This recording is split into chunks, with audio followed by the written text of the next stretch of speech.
Guys आप लोगों को ऑलरेडी पता है that I am going to Bangkok, क्योंकि मैंने लास्ट वाली वीडियो में बता दी that I am packing for a month and going to Thailand and I am travelling solo. So at present I am sitting at Amritsar airport. Actually मैंने दिल्ली से direct flight नहीं ली, उसकी कुछ वजह थी. Don't mind my husky voice. I have been awake since past 2 nights, haven't slept, and that's why this husky voice. But before I say anything, can we just admire how comfortable this lounge area of Amritsar airport is? यहाँ पे बैठने के लिए मुझे कोई पैसे नहीं देने पड़े, कोई कार्ड नहीं यूज़ करना पड़ा. It's my first time at Amritsar International Airport. Okay, अब हम शुरू करते हैं. So I took a connecting flight Delhi to Amritsar, और अमृतसर में मेरा लेओवर था 6 घंटों का. अब 5 घंटे बिता चुकी हूँ मैं. अगले 1 घंटे में मेरी फ़्लाइट है and then I fly from here to Bangkok which is another 4.5 hours of flight. वजह क्या थी ये वाली फ़्लाइट लेने की मैं बताती हूँ, क्योंकि मुझे चाहिए था लगेज अलाउंस. तो दिल्ली से जो भी फ़्लाइट जा रही थी ना, एक तो first of all those were reaching at odd times, और मैं पहली बार जा रही हूँ थाईलैंड और अकेले जा रही हूँ, तो I did not want to reach at night. तो just for that purpose I booked ये वाला फ़्लाइट, क्योंकि ये मुझे शाम के 5 बजे बैंकॉक लैंड करवा देगी. वहाँ का शाम का 5 बजे मतलब इंडिया का 2:30 in the afternoon. So I'm going for a month and I'm seriously very much excited now. अब जाके मुझे वो एक्साइटमेंट फील हो रही है, क्योंकि पिछले 1 महीने से मैं इस चीज़ के प्लानिंग में लगी हुई थी. थाईलैंड के बारे में बहुत ज़्यादा इन्फॉर्मेशन भी नहीं है इंटरनेट पे. मतलब आपको सोलो ट्रैवल करना है एज एन इंडियन वीमेन, मतलब मैं क्या ही बोलूँ, बहुत सारी चीज़ें I wanted to know but I did not find the right set of information. तो मुझे लगा कि मैं ये वीडियो बनाऊँगी. सबसे पहले जो मैंने रूल्स देखे हैं, अभी तो वीज़ा ऑन अराइवल है अप टू 60 डेज़ तक का. तो मेरी रिटर्न टिकट आज से एग्जैक्टली 32nd डे की है. बट ये मैं अभी अमृतसर में बैठ के बता रही हूँ. बाकी तो मैं बैंकॉक में एक बार लैंड कर जाऊँ, इमिग्रेशन क्लियर कर दूँ, then I will be able to give you guys more idea on this and more clarity. क्योंकि इस चीज़ को लेके ना काफ़ी ज़्यादा कन्फ्यूजन है इंटरनेट पे. इतनी सारी चीज़ें मैं पढ़ना चाह रही थी. कोई कह रहा है वीज़ा ऑन अराइवल है, कोई कह रहा है क्यों में लगना पड़ेगा, कोई कह रहा है पैसे देने पड़ेंगे, ये वो, मतलब there was no clarity. Anyway, तो जो मैंने रूल पढ़ा है कि 60 डेज़ का वीज़ा ऑन अराइवल है and you need to have first 3 days का hotel booking and a return flight. Return ticket must है, उसके बिना वो आपको इमिग्रेशन वाले छोड़ेंगे ही नहीं, जाना ही नहीं देंगे इंडिया से आपको. तो that's why I booked my return flight. ज़रूरी नहीं है कि आप अपनी सिटी का ही रिटर्न फ़्लाइट लो, you just have to take an exit flight to anywhere.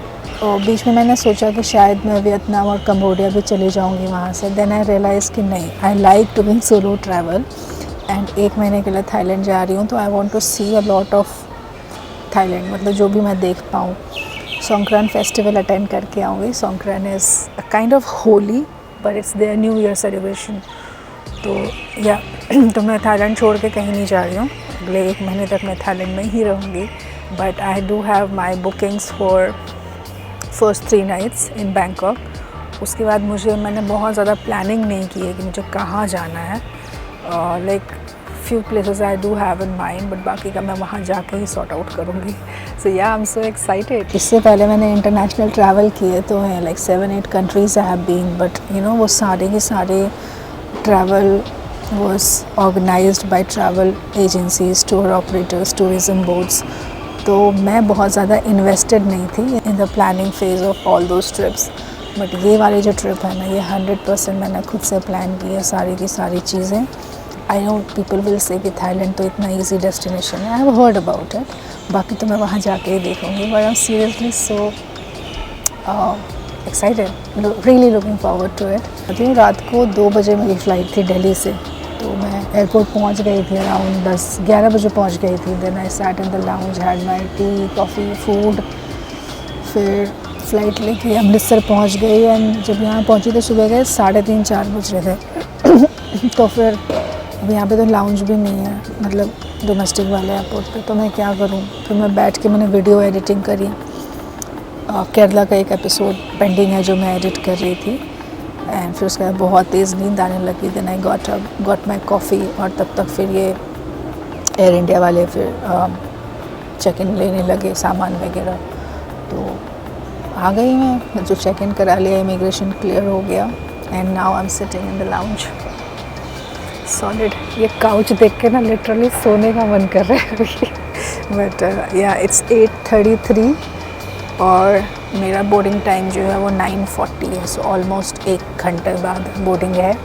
और by the way I got upgraded. Delhi से अमृतसर के फ़्लाइट में भी मुझे अपग्रेड मिल गया बिज़नेस क्लास का, और अमृतसर से बैंकॉक के लिए भी आई गॉट अपग्रेडेड। मुझे लग रहा है भगवान बहुत खुश है मेरे से। I am so excited, like you know मेरा हमेशा से था कि मेरे को पहले पूरा इंडिया देखना है और उसके बाद मैं इंटरनेशनल ट्रैवल करूँगी अपने स्टाइल में। अपना स्टाइल मतलब slow travel. I really like slow travel and mingling with people, getting to know local cultures. मुझे ऐसी बकेट लिस्ट टिक टिक टिक नहीं करना है। एनीवे मेरी कोई ऐसा बकेट लिस्ट है ही नहीं। अब जाके लगता है कि इंडिया बहुत ज़्यादा मैंने देख लिया है। नागालैंड और मणिपुर छोड़ के लगभग सारे स्टेट्स मैंने टच तो कर ही लिए हैं। This is my humble beginning in exploring places outside India. बाकी तो पता नहीं। If I really enjoy Thailand and if you guys support my content, if you guys enjoy watching this series, maybe I'm gonna do more countries this year. बाकी तो we will see. जा रही हूँ boarding के लिए and I'll see you guys at Bangkok airport. Really very very very excited about it.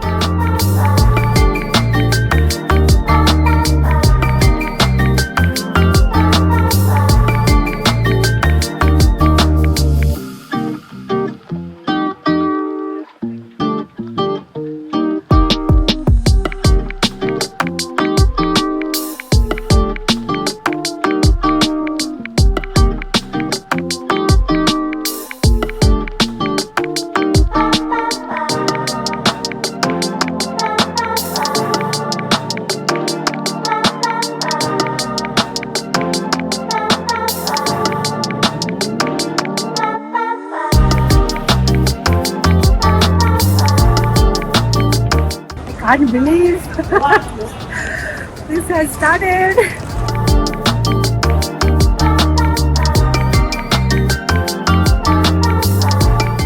From the airport, I took this bus ticket. Yeah, I took a bus to my stay.